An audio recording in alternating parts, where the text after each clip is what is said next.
Muy buenos días, bienvenidos al programa Vivan las Mujeres por el placer de ser mujer. Mi nombre es Claudia Mendoza. El tema de hoy, hablando de cómo cuidar al planeta. Y bueno, pues ella es Perla Benítez, estudió Ingeniería Química y Maestría en Físico-Química en la Universidad Estatal de Kharkov, Ucrania. Trabajó en el Instituto de Educación Media Superior del Gobierno del DF y en el Instituto Mexicano del Petróleo. Tiene el grado de Técnica en Energía Solar Fotovoltaica. Perdón, y es traductora de inglés, portugués, ruso, italiano y francés. ¿Cómo estás, Perla? Bienvenida. Muchas Mira, gracias. desde que escribí la palabra no la podía. Es que es una palabra larga. Sí, y es que el tema en realidad pues es muy interesante también cuando hablamos de celdas fotovoltaicas y todo eso. Sí, además ya hemos dicho que eres una persona altamente preparada en el tema. Nos platicabas que el agua en las botellas, cuando las tenemos en plástico, sí, cuando se exponen al sol, nos explicaste todo el... Sí, hay unas reacciones químicas que se llaman fotoquímicas, precisamente es que significa la acción de la luz del sol sobre el agua, pero como está en un contenedor de plástico, se hacen unos compuestos volátiles que se disuelven en el agua y que por eso habíamos comentado que no los dejes en el carro. Ajá. Entonces por eso surgió la duda de que los garrafones... Claro, porque el camión de los garrafones pues los trae todo el día. Sí, a la intemperie y sin cubrir. Ajá. Entonces, pues una de mis sugerencias desde que hablemos a estas compañías de la que nos guste, que nos proveen el agua, es decir, oigan, tenemos esta sugerencia y ya, si somos muchos, estoy seguro que tengo la seguridad de que lo van a hacer, ¿no? De que van a empezar a cubrir sus camiones donde transportan precisamente para que nos sigan ofreciendo productos de calidad y que estén saludables. En este tema, Perla, a mí me surge la duda de qué tanto puede beneficiar o no el tener un filtro, por ejemplo, si quieres como evitarte el tema del garrafón. Sí, claro. Digamos, esa es otra de las opciones, ¿no? Por supuesto que tener un filtro siempre te ayuda, pero es que también depende de la zona en la que vivas. Por ejemplo, actualmente que estoy en Puebla, el agua es mineral, o sea, entonces ya hice varias pruebas. Si hierves el agua, le queda un residuo porque tiene muchas sales. No estamos tan acostumbrados realmente a un sabor distinto de agua, entonces sí, te podría decir que es hasta cierto punto desagradable, ¿no? Sin embargo, si lo ves por otro lado, pues dices, bueno, son minerales, y esa es una muy buena opción, la de hervir, utilizar un filtro. La otra opción, depende también de la zona, pero por ejemplo en la zona de Puebla no es viable, es hervir el agua, y precisamente esa es la segunda opción que doy para cuando tienes tu contenedor de agua, tu botella o que la trasvasas del garrafón. Y es una operación que se llama trasvasar. O sea, tienes tu recipiente, sea de garrafón o tu taza, te sirves, tienes que tener otro recipiente, otra taza o vaso, lo trasvasas como cuando estás enfriando un líquido que está muy caliente, porque esta operación se usa inclusive cuando hierves el agua. Este proceso se le llama aireación del agua. O sea, si te fijas es muy sencillo. En el agua hervida sirve para recuperar un poco del oxígeno que se pierde cuando la hierves. Y en el caso de tu agua que está en algún contenedor plástico, sirve precisamente para que se disipen parte de estos compuestos volátiles que se disolvieron por las reacciones fotoquímicas. O sea, es algo muy sencillo. Lo puedes hacer en tu casa, en la escuela, en la oficina, en todos lados. ¿Eso lo tendríamos que hacer siempre que nos servimos? Si lo tienes en un contenedor plástico, de preferencia, precisamente porque no sabemos cómo fue el transporte. Entonces sí sería mi sugerencia para que estos compuestos volátiles dejen de estar en tu agua. Ok, entonces es una forma como de resolver el tema de tema de los garrafones. Así es. Así es. Okay. Entonces es muy sencillo, ¿no? Lo sirves en un vaso, lo pasas al otro. Sí, con que lo hagas 2 veces, eso es suficiente. Ok. También hablábamos o estábamos revisando un poco la parte de calentar la comida en el microondas, Sí. ¿no? Las implicaciones que esto tiene. ¿Nos puedes platicar un poquito al respecto? Sí, claro, igual porque surgieron preguntas en el chat, en distintos comentarios, o sea, sí, y me decían, bueno, pero entonces lo del plástico, ¿qué voy a hacer para calentar mi comida en microondas por mis opciones de trabajo, en fin, ¿no? Bueno, pues me dediqué a investigar qué opciones tenemos aquí en México y me encontré cosas muy, muy interesantes.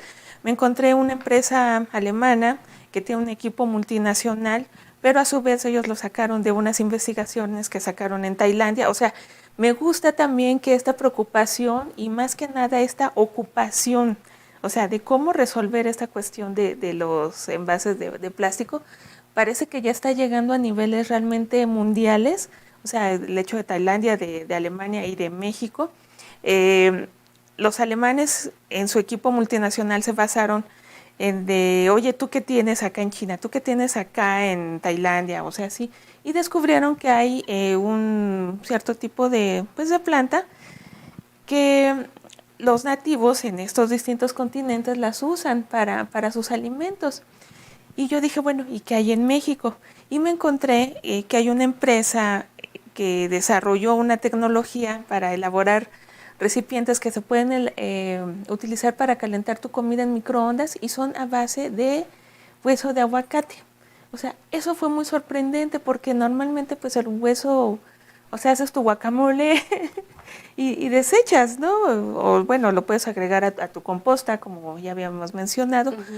Y entonces se le dio afortunadamente el apoyo aquí en México, ya están a la venta. La buena noticia es que, les digo, está desarrollado por mexicanos, está en México, distribuyen en todo el país y los puedes encontrar ya inclusive en los supermercados. Entonces, ¿qué tenemos? Tenemos pues grandes ventajas, o sea, son a base de plantas, son biodegradables. La otra cuestión es de que para la producción de estos materiales no necesitas ni deforestar ni hacer ninguna otra cosa adicional porque ya están de por sí, son plantas silvestres. O sea, eso es lo que leí de la investigación que hizo esta empresa alemana y dice, bueno, en Asia, en América hay estas plantas, entonces los podemos utilizar. Y, y bueno, pues esas son a grandes rasgos las grandes ventajas que tienen estos productos, ¿no? Y que están ya en los supermercados. Danos un tip para ubicarlos, porque cómo son, tienen algún aspecto, cómo los podemos buscar, porque si de pronto llego al súper, ¿cómo voy a saber? Muy bien. Entonces nos vamos en el supermercado, nos vamos a ir a la sección donde está todo lo de cristalería, platos y demás, y basta con leer la etiqueta. Sí hay que buscar porque parecen de plástico. O sea, eso es lo sorprendente. Hay unos que son de bambú, los otros que les comento que son a base de aguacate.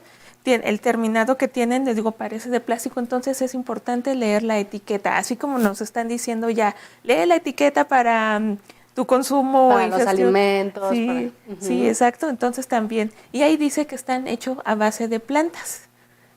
¿Lo encontraste solo en una cadena o es fácil de identificar? Lo encontré en varias cadenas, y de esas cadenas de supermercados están en todo el país. ¿Sí? Okay. Entonces hay unos que son importados y hay otros que, como les comento, pues ya son producidos aquí en México. Lo pregunto porque justo hablábamos de que estas opciones no son tan complicadas de encontrar. Así es, ¿no? Sí.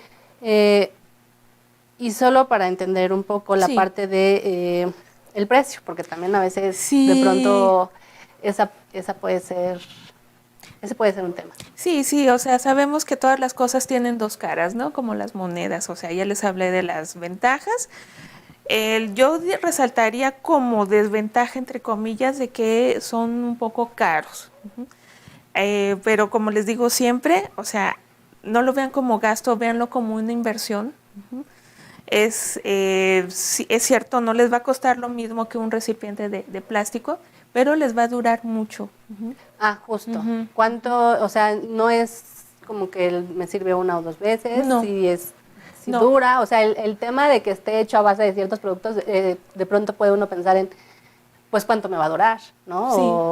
O debo tener un cuidado especial, o qué ocurre al respecto.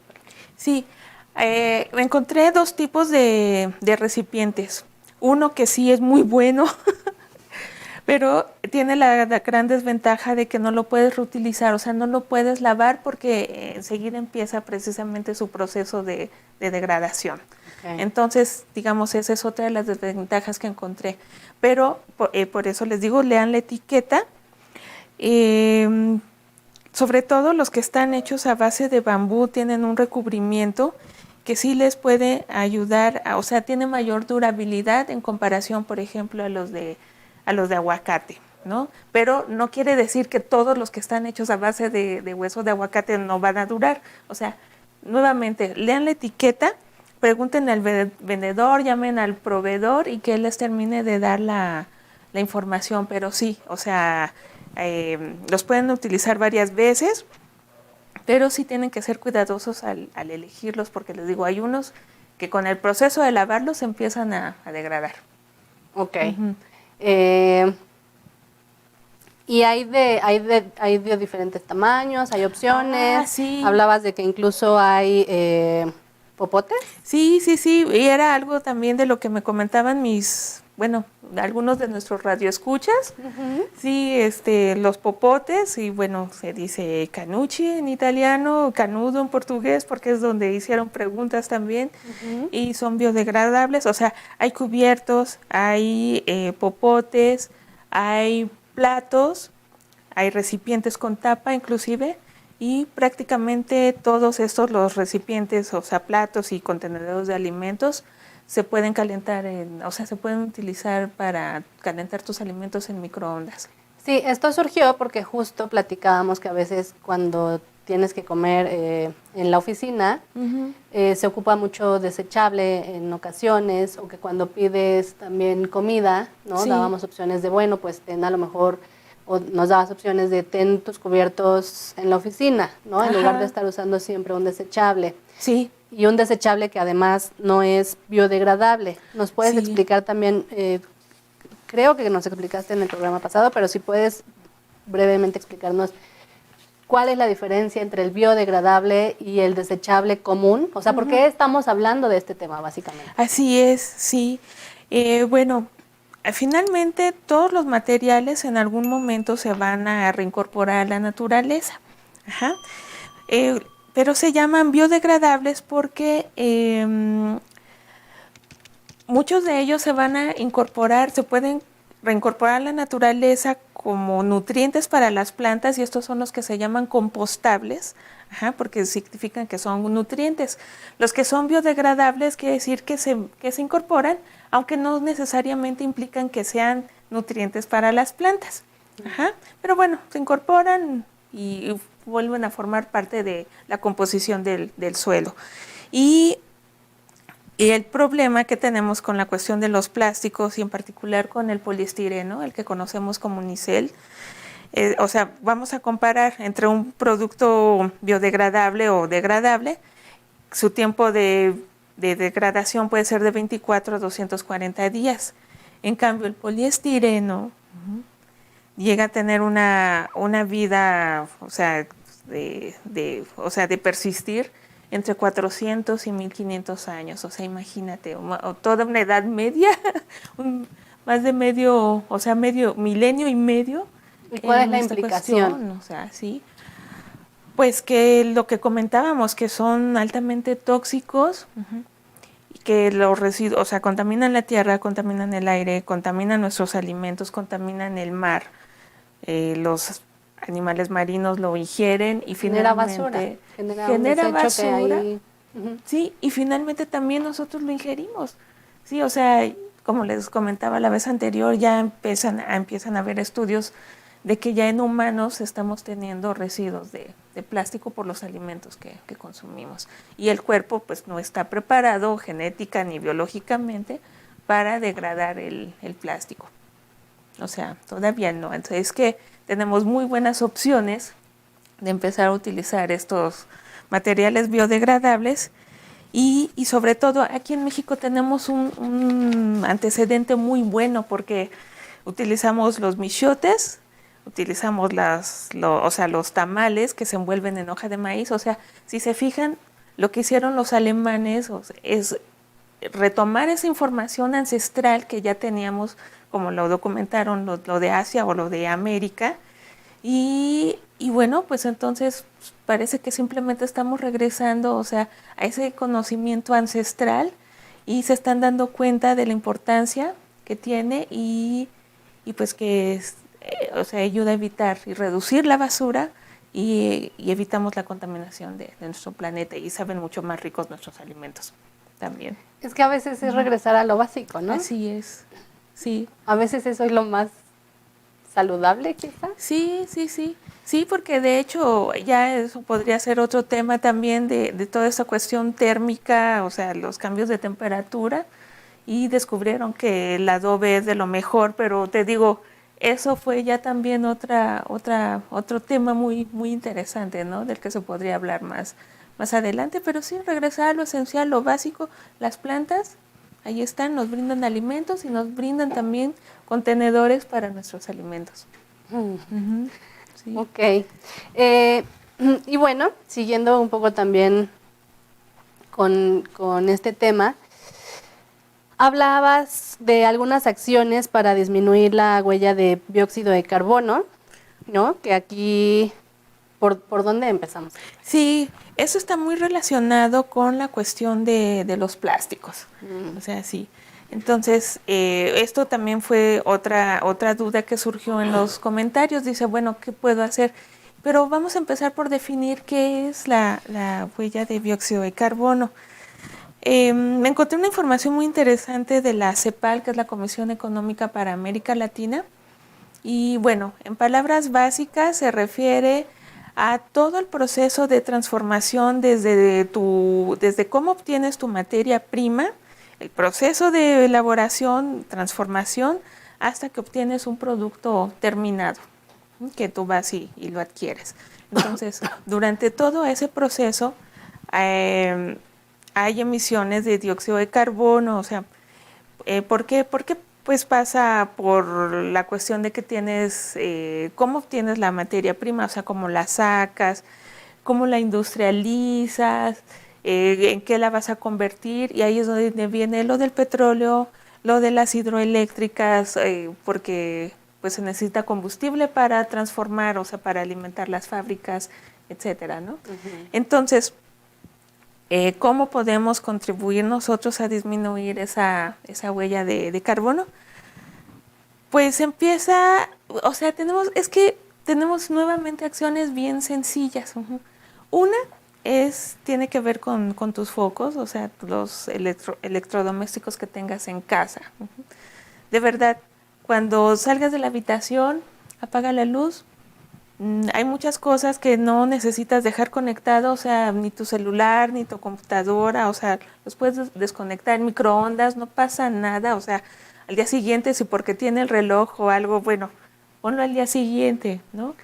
O sea, si yo no lo estoy ocupando y está conectado, ¿eso está afectando al planeta? Así es, porque aunque está en modo de espera, ¿no? O stand-by, hay un consumo mínimo de electricidad, pero si tú empiezas a sumar todos esos piquitos, y nuevamente hablábamos la vez anterior cómo este tipo de cosas repercuten en tu bolsillo, puedes empezar a notar que desconectes tu estéreo, tu aparato de sonido, tu compu, el microondas, o sea, bueno, el refrigerador déjalo conectado, por supuesto. Por tu bien. Sí, claro, por el bien tuyo y de tus alimentos, ajá. Sí, pero ese otro tipo de cosas, desconéctalo, y vas a ver que a lo largo o sea, yo pienso que los ahorros los puedes ver inclusive como a los 6 meses, pero de que seas constante. O sea, si tú eres constante, a los 6 meses te vas a dar cuenta que tu recibo de luz disminuyó, aunque sea un poco. Entonces, imagínate, a cabo de un año, pues ya hubo un ahorro. Entonces, si todos en nuestras casas empezamos a hacer eso, empezamos a disminuir la huella de emisiones de carbono. Eso es por una parte. Porque si cada piquito, o sea, cada aparato, aunque no lo estés utilizando, está consumiendo electricidad. Mínimo, pero está consumiendo electricidad, ¿no? Entonces, repercute en tu bolsillo. Esa es una acción, desconecta los aparatos. Otro, bueno, cuando no estés en la habitación o algo, pues también apaga las luces. Ajá. Y otra cosa que puedes hacer es cuando estás preparando tus alimentos, prepara una sopa, algo que tenga que hervir, tápalo, porque ese proceso, o sea, ese simple hecho de que tú tapes tus recipientes mientras estás esperando a que hiervan, sea agua, cualquier otro guisado que estés haciendo, eso ayuda a que ahorres gas. ¿Cómo sucede eso? Haces que la diferencia de temperatura entre lo que estás calentando y el aire no sea tan grande, y entonces al concentrarlo así porque ya está tapado, disminuye la cantidad de calor que se está disipando. Entonces el ahorro es en el gas. Ajá. Cuidado nada más con la leche, eso sí, porque si no hay que limpiar la estufa y bueno, es un trabajo extra, ¿no? Pero bueno, también en lo que se está calentando lo puedes tapar. Puedes hacer el truco en el particular de la leche, ponerle, o cuando estás calentando que quieres, va a servir pasta, ponerle una cuchara, un recipiente que vaya de extremo a extremo de tu cacerola, porque eso ayuda como punto de condensación para que no se riegue y para que tengas una cocción adecuada, y igualmente lo tapas. Entonces vemos, nos sirve para que quede a punto nuestra pasta, para que no, o sea, prevenir o que se retarde, que se vaya a tirar la leche, ahorras gas, y ahí viene el otro ahorro, o sea, que también repercute en tu bolsillo, ¿no? Tapa tus recipientes, y con eso vas a ver disminuido también tus emisiones de dióxido de carbono. Digo, a lo mejor para nosotros eso va a ser menos medible, Sí. pero sí estás ayudando de alguna manera. Sí. Y además, como dices, o sea, hay un doble impacto. También lo vas a ver en tu bolsillo. Así ¿no? es. Sí, porque acuérdense que aquí de lo que hablamos es no nada más cómo contribuyo al planeta, sino también cómo esto va a repercutir adecuadamente en mi bolsillo, ¿no? En mi economía. Y pues la verdad sí me da mucho gusto porque ya poco a poco están avanzando estas opciones que son benéficas para todos, ¿no? Para nuestro planeta. Si nosotros cuidamos nuestro planeta, por supuesto que repercute en nuestro beneficio, en nuestra salud, ¿no? Y en nuestro bolsillo, por lo que estamos viendo. Claro, eso creo que es como importante recalcarlo, ¿no? Sí. Porque a veces dices, ay, sí, voy a cuidar el planeta, pero voy a gastar más, ¿no? Y vemos que no en todas las opciones tienes necesariamente que impactar tu bolsillo, sino al contrario, ¿no? En varios tips que nos has dado, en realidad el primer impacto y el más medible para nosotros va a ser en nuestra economía. Así es.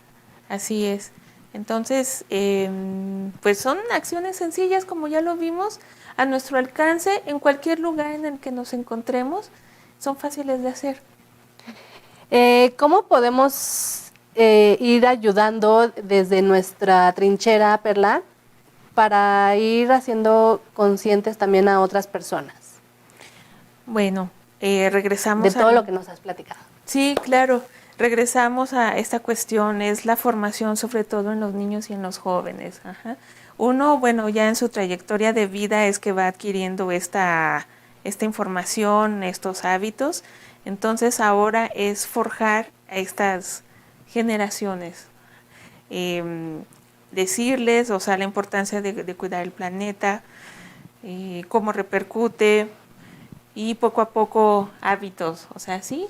Y qué mejor hábito que lo vean con tu acción, porque uno puede decir 1000 palabras, pero yo pienso que una acción dice mucho más. ¿Ah? Y además recordemos, siempre se educa con el ejemplo.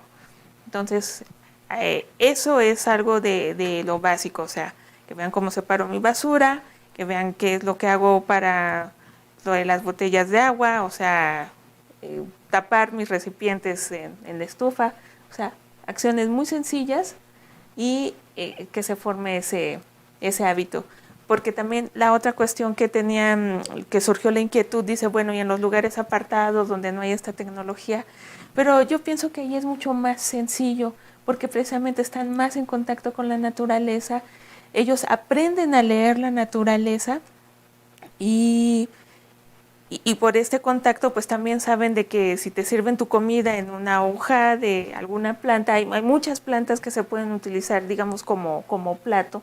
Tenemos las hojas de maíz, tenemos las hojas de maguey, tenemos las hojas de, bueno, pues del maíz. ¿Qué hay como, por ejemplo, de recipientes?